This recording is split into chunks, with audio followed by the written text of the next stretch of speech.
Perdana Menteri Malaysia Anwar Ibrahim menyatakan bahwa perusahaan minyak petroleum nasional Berhad atau Petronas kini tidak lagi menjadi eksportir minyak seperti dulu, melainkan telah berubah menjadi importir. Pernyataan tersebut diberikan sebagai tanggapan atas banyaknya kritik dan pertanyaan yang datang terkait dengan mengapa Malaysia hingga saat ini masih terus kekurangan bahan bakar meskipun Petronas masih terus memproduksi minyak. Petronas Malaysia nyerah guys. Siapa yang sangka raksasa sekelas Petronas bisa sampai ngemis-ngemis energi? Dulu kita sering dibanding-bandingkan, tapi sekarang faktanya bicara. Malaysia lagi diambang kiamat energi. Selat Hormuz ditutup, harga minyak selangit dan tiba-tiba saja Petronas jadi importir. Ini bukan cuma soal bensin mahal, ini soal harga diri sebuah bangsa yang mulai runtuh. Di video kali ini kita bedah tuntas kenapa strategi hilirisasi kita bikin dunia dan tetangga sebelah gemetar. Bersama kami Cerindo, mari kita cerdas bersama. Kalau namanya bukan bodoh, nama apa Pak? Oh, tak ada kapal minyak yang ikut Selat Hormuz. Ini Malaysia satu-satu negara di dunia. Pakai otak lah, tak baca ke? Ini dia, tak tahu baca, tak tahu tanya. Petronas dipaksa untuk membeli sejumlah tertentu. Dalam keadaan kita adalah negara pengeksport, kita juga kena import. Petronas untung besar. Kenapa kita tak guna saja untuk cover semua subsidi? Sebab Petronas bukan tabung kerajaan. Dia syarikat komersial, ada kos, ada hutang, ada pelaburan. Bukan semua duit boleh ambil sesuka hati. Sebelum krisis tenaga semasa, Petronas telah meningkatkan tahap pemantauan dan kesiapsiagaan bagi memastikan bekalan bahan api domestik sentiasa terjamin. Presiden dan Ketua Pegawai Eksekutif Petronas Tan Sri Tengku Muhammad Taufik Tengku Aziz menegaskan langkah sesuai telah pun diambil, termasuk memastikan kebersediaan petrol, diesel dan LPG untuk pengguna tempatan. Alhamdulillah, dalam sejarah bangsa kita sejak merdeka, baru tahun ini kita telah memutuskan untuk tidak melakukan impor solar. Semuanya sudah ada dalam negeri. Jadi kita itu punya kebutuhan sudah ada dalam negeri untuk solar. Bensin kita konsumsi kita 40 juta kiloliter. Produksi kita 14,3 juta kiloliter. Di 2025 kita impor 25 sampai 26 juta kiloliter. Alhamdulillah, di Januari kemarin kita meresmikan RDMP kilang kita di Balikpapan yang 7 tahun dibangun tidak selesai-selesai. Kita dorong, saya paksakan untuk segera dibangun. Itu melahirkan 4,6 juta kiloliter solar dan 5,6 sampai 5,7 juta bensin. Itulah alasan kenapa kita tidak mengalami sebuah persoalan besar terhadap stok BBM kita. Jadi kita impor sekarang tinggal 20 juta kiloliter bensin. Ini pasti para importir agak suasana kebatinannya terganggu dengan kebijakan ini. Gue mau tanya dulu, masih ingat nggak zaman Petronas jadi kakak besar yang sok asyik di ASEAN? Simbol kemegahan menara kembar itu bukan cuma pajangan. Itu adalah pernyataan sombong bahwa Malaysia punya duit, punya minyak, dan punya masa depan.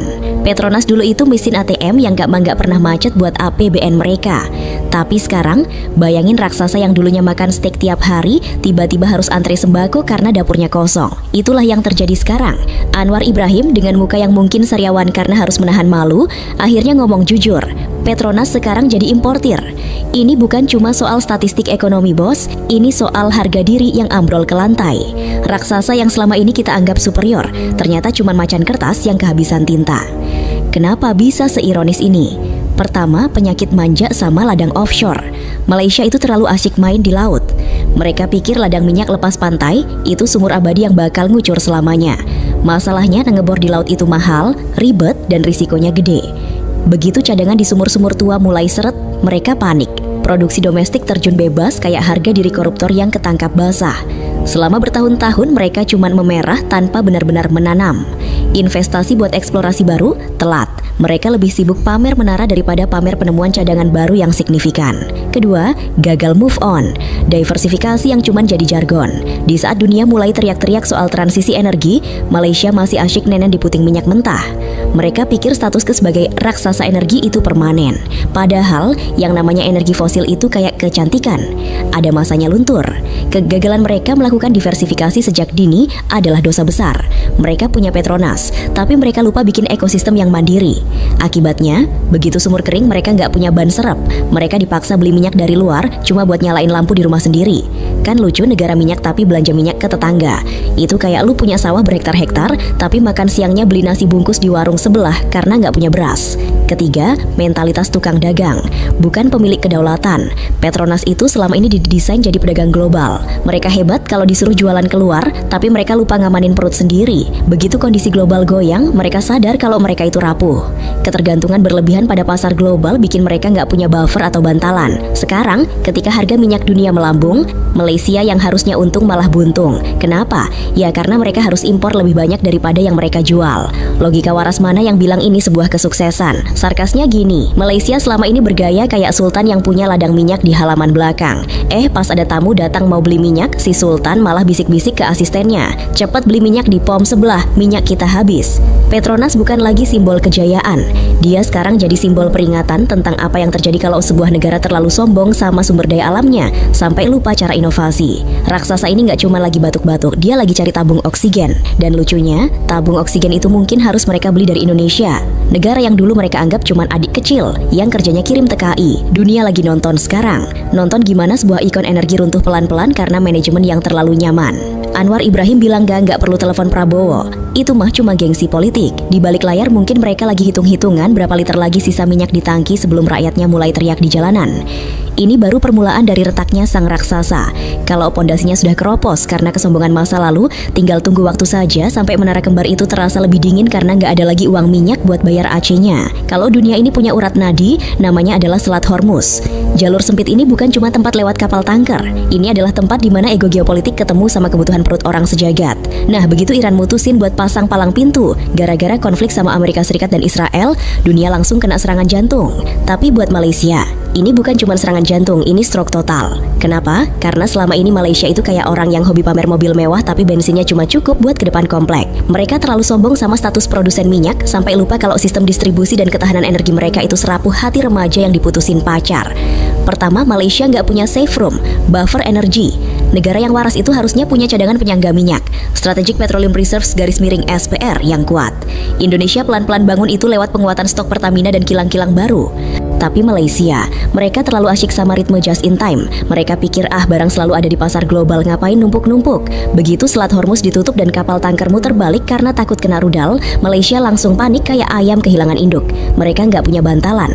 Begitu suplai terhambat, stok domestik mereka langsung kelihatan angkanya. Tinggal hitungan bulan, bahkan minggu untuk beberapa sektor. Ini namanya bukan krisis, ini kecerobohan yang dilegalkan. Masa negara yang katanya raja ASEAN di sektor energi, sekali jalurnya diputus langsung limbung? Kemana larinya duit Petronas selama ini kalau buat bangun tangki cadangan aja pelit? Kedua, Petronas gak siap hadapi supply shock. Petronas itu jagonya main di air tenang. Begitu ada ombak gede bernama krisis geopolitik, mereka gagap. Selama ini mereka terlalu pede dengan kontrak-kontrak jangka panjang yang ternyata nggak bisa dieksekusi kalau kapalnya nggak bisa lewat. Di sini kita lihat bedanya sama Pertamina yang mulai diversifikasi sumber pasokan dan memperkuat logistik laut sendiri. Malaysia, mereka terlalu bergantung pada stabilitas global yang sebenarnya semu. Begitu harga minyak tembus $100 per barel, Malaysia yang statusnya sudah jadi net importer, menurut pengakuan jujur Anwar Ibrahim, langsung kena pukul 2 kali. 1, barangnya susah dapat. 2, kalaupun dapat harganya selangit. Ini yang namanya sudah jatuh tertimpa tangga, tangganya tangga besi lagi. Petronas yang dulu jadi tameng fiskal Malaysia, sekarang malah jadi beban karena harus cari cara nutupin defisit pasokan di tengah harga yang gila-gilaan. Ketiga, efek panic buying di tingkat negara. Lo bayangin negara-negara lain mungkin panik, tapi mereka punya strategi. Malaysia, mereka paniknya tuh panik yang membongkar aib. Anwar Ibrahim sampai harus bikin pernyataan publik soal status Petronas. Itu kode keras buat rakyatnya. Guys, kita lagi nggak baik-baik saja. Penutupan Selat Hormuz itu cuma trigger. Masalah aslinya adalah struktur energi Malaysia yang udah keropos dari dalam, tapi ditutupin pakai bedak diplomasi yang tebal. Sarkasnya gini, Selat Hormuz itu ujian sekolah. Indonesia mungkin belajar sistem kebut semalam, tapi setidaknya punya buku buat dibaca. Malaysia, mereka malah sibuk dandan di depan cermin. Pas ujian datang, mereka baru sadar kalau pensilnya aja nggak punya. Punchline-nya, begitu jalur global terganggu, Malaysia langsung limbung. Ini bukan sekadar krisis energi, ini adalah momen telanjang di depan umum. Seluruh dunia akhirnya tahu kalau ketahanan energi Malaysia itu cuma mitos yang dibangun di atas pasir. Mereka nggak punya plan B, mereka cuma punya harapan. Dan di dunia geopolitik yang kejam, harapan itu bukan strategi. Anwar Ibrahim mungkin mau kelihatan tegar dengan bilang, nggak perlu telepon Prabowo. Tapi hey, kalau tangki bensin di Kuala Lumpur mulai kering dan rakyat mulai antre jerigen, apa dia masih bisa sombong? Krisis Selat Hormuz ini membuktikan kalau punya minyak di perut bumi itu nggak berguna kalau lo nggak punya otak buat ngelola ketahanannya saat dunia lagi gila. Sementara Malaysia lagi sibuk cari oksigen, Indonesia justru lagi asyik rapi-rapi rumah. Kenapa? Karena kita sadar, jadi kuat itu bukan soal seberapa banyak lo jualan, tapi seberapa tahan lo saat pasar lagi tutup. Malaysia gagal di pelajaran dasar ini. Selama berpuluh-puluh tahun, pemerintah Malaysia itu kayak orang tua yang terlalu memanjakan anaknya dengan uang jajan berlebih. Rakyatnya dikasih bensin murah, listrik murah, dan hidup nyaman lewat suntikan dana Petronas. Tapi masalahnya, itu semua kenyamanan palsu yang dibangun di atas pondasi yang keropos. Sekarang ketika Petronas mulai sesak napas dan negara nggak punya lagi bantalan fiskal, si anak manja ini dipaksa kerja rodi tanpa persiapan. Pertama, bom waktu subsidi yang meledak. Malaysia itu punya ketergantungan akut sama subsidi BBM. Buat mereka, bensin murah itu hak paten, bukan fasilitas. Tapi begitu Petronas berubah jadi importir dan harga minyak dunia melonjak gara-gara Selat Hormuz dikunci, pemerintah Malaysia sadar mereka nggak kuat lagi bayarin selisih harganya. Akhirnya apa? Subsidi mulai dicabut pelan-pelan atau dipangkas drastis. Efeknya, boom, harga BBM naik, dan seketika itu juga harga nasi lemak, biaya transportasi, sampai harga Pampers ikut terbang. Rakyat yang dulu terbiasa hidup disuapi, sekarang harus hadapi realita kalau uang ringgit mereka makin nggak ada harganya di pasar tradisional. Dulu mereka bisa sombong ke tetangga soal harga bensin, sekarang mereka cuma bisa meratapi tagihan yang membengkak. Kedua, biaya hidup yang menusuk sampai tulang. Banyak orang lupa kalau energi itu adalah darahnya ekonomi. Kalau darahnya mahal, seluruh badan bakal sakit. Ancaman resesi di Malaysia bukan lagi cuma bahan diskusi di kafe-kafe elit Kuala Lumpur, tapi udah jadi bisik-bisik ketakutan di pasar-pasar malam. Biaya hidup melonjak drastis. Rakyat mulai merasa kalau gaji mereka itu cuma numpang lewat buat bayar utang dan kebutuhan dasar. Ironisnya, di saat rakyat butuh pegangan, pemerintahnya malah sibuk narasiin ketahanan yang sebenarnya nggak ada. Mereka disuruh kuat, disuruh hemat. Padahal selama ini sistem negaranya sendiri yang nggak hemat dan nggak visioner. Ini yang gue sebut sebagai humanis tapi pedas. Pemerintah minta rakyatnya prihatin, sementara kegagalan manajemen energi ini adalah kesalahan elit yang gagal baca masa depan. Ketiga, mentalitas dulu dimanja, sekarang disuruh kuat. Ini bagian yang paling sakit secara emosional. Ada kontras yang tajam antara masa lalu dan masa sekarang. Dulu Malaysia itu surga energi murah di ASEAN. Sekarang, mereka harus ngadepin kenyataan kalau mereka itu rentan. Rakyat mulai sadar kalau kejayaan Petronas selama ini nggak otomatis bikin mereka aman selamanya. Gue kasih sindiran tajam, Malaysia itu kayak orang yang hobi pamer iPhone terbaru tapi cicilannya nunggak 3 bulan. Begitu debt collector, krisis energi global datang, mereka baru bingung mau jual apa. Rakyatnya jadi korban dari visi pendek para pemimpinnya yang lebih suka kasih obat tidur berupa subsidi daripada vitamin berupa kemandirian energi yang nyata. Punchline-nya, dulu rakyat Malaysia bisa menertawakan kenaikan harga BBM di Indonesia. Sekarang, mereka mungkin harus belajar cara antre jerigen dengan sabar. Krisis ini bukan cuma soal angka di APBN, tapi soal depresi massal masyarakat yang baru sadar kalau kenyamanan mereka selama ini cuma pinjaman dari masa depan yang sekarang ditagih paksa. Bandingkan sama Indonesia, kita udah kenyang digebukin kenaikan BBM sejak zaman dulu. Kita udah terlatih mandiri, kita udah bangun kilang, kita udah hilirisasi. Rakyat kita punya mental baja. Sementara di sana, begitu bantalannya ditarik, mereka langsung jatuh bangun karena nggak pernah belajar cara mendarat yang benar. Ini bukan cuma krisis ekonomi, bos. Ini krisis identitas.